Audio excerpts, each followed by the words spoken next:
আর ইসলামপন্থী যে ভাইরা আছেন বিভিন্ন দল সংগঠন করছেন তাদের সাথে মিলেমিশে থাকবেন, একে অপরের সাথে কোনো কাটা ছোড়াছড়ি বা কোনো রকমের দ্বন্দ্বে যাবেন না।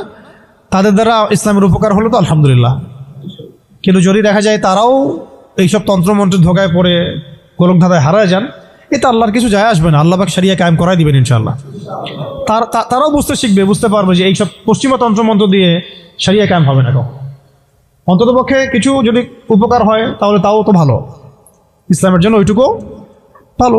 নাই মামার চেয়ে তো কালা মামা ভালো বলি আমরা আর কি। কথা শেষ কথা হচ্ছে এইগুলোর সাথে আমাদের ব্যাপক দাওয়াতের কাজ লাগবে, ব্যাপক দাওয়াতের মেহনত লাগবে এবং প্রয়োজনে জিহাদের প্রস্তুতি রাখতে হবে। এই কাজগুলো মানে একত্রিত হলে ইনশাল্লাহ দেখবেন সূরা কাফিরুন থেকে মক্কা বিজয় ইনশাল্লাহ হয়ে যাবে।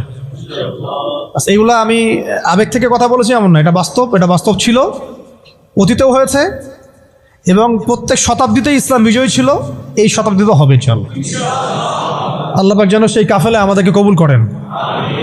আল্লাহ পাক যেন আমাদের মধ্যে যারা ইখলাস রাখেন, মনের মধ্যে ইখলাস রাখেন, সেই প্রত্যেক ভাইকে আল্লাহ পাক সেই মাকবুল জামায়াতের মধ্যে, মাকবুল কাফেলার মধ্যে কবুল ও মঞ্জুর করে নেন।